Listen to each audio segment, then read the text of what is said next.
I'm going to start with systematic reviews because they're an interesting one. Often students misunderstand what a systematic review is. They think it's basically a literature review, like a big essay. It isn't. A systematic review is a full research project. It has an introduction, it has a method, it has a result, it has a discussion. So if you're sitting there thinking, wait a minute, how can a literature review have a results section? What is that all about? You need to go away and look into systematic reviews because they might not be what you think they are. Essentially, in a systematic review, you and your research team, and we do really recommend if you're doing a systematic review to do it with others, because then I'm not talking about just splitting the work, I'm talking about error checking each other's work. That's a really valuable thing in a systematic review. So you both do the work independently, but then combine to be able to check whether you both agree. That's really valuable. That is a really good way of ensuring the validity of your findings. So systematic review. What you're going to be doing is coming up with a search term. Basically, when you do a search on Google and you put in the terms, that's what you're going to do. But this is a really high level search term. So you're going to need to know exactly how to do searches. You're going to be looking specifically on research databases, and you're going to be using the search term to answer your question. So whatever your research question is, you need to do the search terms to get papers that will hopefully begin to give you an answer to that question.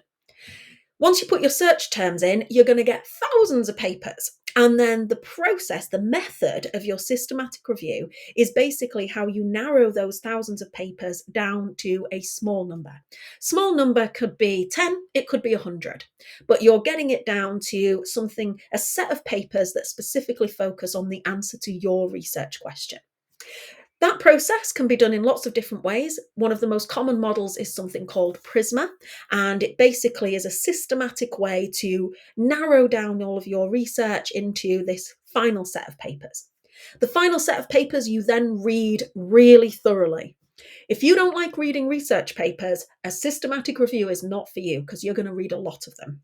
You might have to read thousands of titles and abstracts.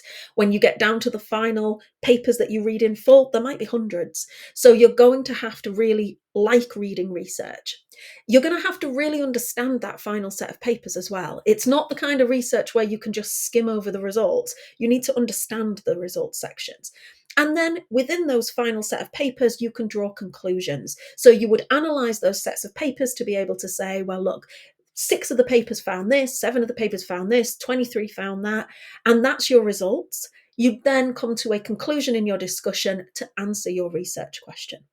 So as you can see, a systematic review isn't just write an essay about the topic. It is actually a systematic process in which you look for findings in the research. You use databases, you use search terms, you narrow those findings down till you get a set number of papers, and then you analyze those papers to be able to come up with the results. That's a systematic review. The really good thing about systematic review is it's often a lot more independent. And by that, I mean, you're not reliant on anybody else. Obviously, you'll have your supervisor and all of the support. So that's not what I'm talking about. What I'm talking about is participants. There's no participants in this study. And because there's no participants, your research isn't dependent on participants being recruited, engaging with you, doing what you need them to do, actually completing the study, getting data.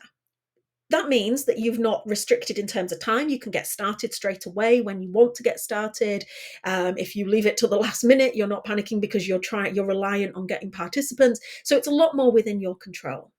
Also, in 9 cases out of 10, you're not going to need any kind of ethics. So you're not going to have to put in an ethics application and be approved for ethics. That's again because you're not testing participants. So there isn't the same kind of ethics considerations. Having said that, there will be some topics, and I talked about it before with risk, but there will be some topics where we might need to consider ethics.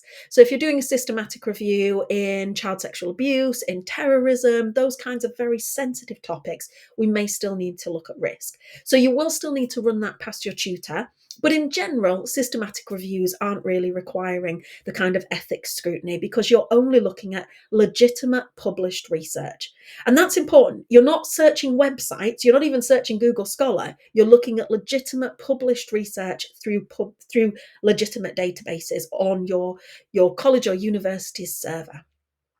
So With that in mind, there's a lot less dependency on something else, and also you can probably look at topics that are a little bit more ethically controversial. So, for instance, we recently had a student who was really interested in the therapeutic effects of psychoactive drugs.